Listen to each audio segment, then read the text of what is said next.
In the last video, I broke down every Six Flags Park's best roller coaster, and I had a lot of fun making it. So today we're going to be doing the same thing with Cedar Fair parks. There are currently 11 Cedar Fair parks in North America, 12 if you count Gilroy Gardens, and I wanted to see what each of these parks' standout rides was for those of you less informed. Now the difference between this video and the last one is I've been to all but 2 Cedar Fair parks. That means that I'll have a pretty accurate stance on most of these, contrary to the 5 Six Flags parks I had not been to. The 2 parks in question are Michigan's Adventure and Kings Island, which saying it out loud is funny because they're probably the 2 most opposite Cedar Fair parks in quality. But that's just how it is, so for those parks, I'll try my best to consider the popular opinion amongst coaster enthusiasts and my very own prediction. With that being said, this is the best roller coaster at every Cedar Fair park in alphabetical order. That is with the exception of my one honorable mention, Gilroy Gardens, which I just kind of wanted to get out of the way fast. This is a family-owned park, but is operated by Cedar Fair, so some count it, some don't. They have 2 roller coasters, both of which are pretty tame. There's a Tivoli coaster for kids and a one-of-a-kind Morgan mine train called Quicksilver Express. Due to Quicksilver Express being slightly more intense, it's the park's best coaster by default. Moving on, we're going to get the fun started at California's Great America in Santa Clara, California. The park is starting us off with a tough matchup with Gold Striker, my favorite GCI wood coaster, and Railblazer, a punchy RMC Raptor coaster. During my visit to this park, I'd constantly switch around these 2 in my rankings, and I still don't have a definite answer today. But if I look at my overall coaster rankings, I have Railblazer in the lead by just 3 spots, and the 2 in the middle dividing them are other RMC Raptor clones. It really could go either way because Gold Striker at night is probably my favorite ride experience at California's Great America, while Railblazer in the daytime is better than Gold Striker in the daytime in my opinion. Both are very intense rapid-fire coasters, and Gold Striker does get points for being a longer ride, but Railblazer's pacing is off the wall, so I'll narrowly be giving it the edge. Just note that it really could go either way. A more simple answer is at Canada's Wonderland, Cedar Fair's only international property. This beautiful park has 17 operating roller coasters, but there's only 2 competing for the top spot. Behemoth is the park's B&M hypercoaster and is quite underrated in my eyes, but if you've been here, you know that you cannot rank Behemoth over Leviathan, even if it's just for the sake of atmosphere and presentation. Leviathan is gorgeous and it's a speed demon, whereas Behemoth is an airtime machine. They sit just a few spots apart in my overall coaster rankings, but I'm much more confident about Leviathan is the best coaster at this park. Carowinds, located at the Carolina border, has a coaster that is unanimously considered to be one of the best in the world. Fury 325 wipes and shit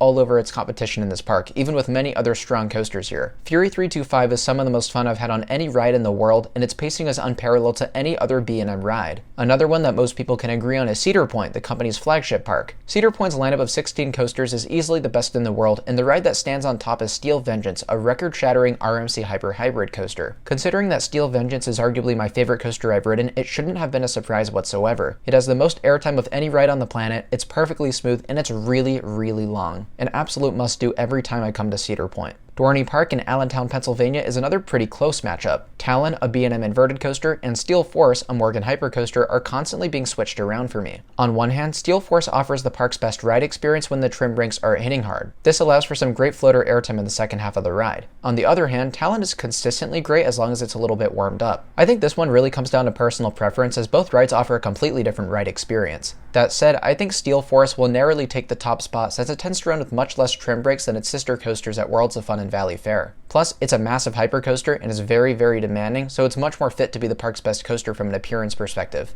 King's Dominion is a bit of a polarizing choice depending on what your preferences are at a coaster. Intimidator 305 is one of the most intense, fast-paced ride experiences on the planet. But Twisted Timbers packs in a boatload of airtime, making it another one of my favorite coasters in the country. If you love airtime and can't get enough of thigh pain, Twisted Timbers is going to be your favorite right here. But Intimidator 305 has to get credit for me. This thing is just outrageous, and it's the best pacing of any ride in the world. Sometimes I'd even argue that it's my favorite coaster ever, rivaling Steel Vengeance at Cedar Point. So how could I not consider it the best coaster at King's Dominion? Next up on the list is probably our closest matchup of the video, Kings Island. Their top coaster is a polarizing subject, and each of their contenders are as well. Orion, the park's newest and tallest coaster, and Mystic Timbers, a powerful GCI coaster, are inches away from each other from what I can tell. I've never been to this park, so it's hard for me to answer with full confidence. I'd imagine Orion to feel somewhat similar to Leviathan at Canada's Wonderland, and Mystic Timbers to rank pretty close to Gold Striker at California's Great America. So just looking at how these 2 compare in my overall coaster rankings, I have Gold Striker 6 spots higher. And the general consensus seems to be that Mystic Timbers is America's best GCI above Gold Striker, so if this is the case, I think I feel a little bit better about saying Mystic Timbers is the park's best coaster.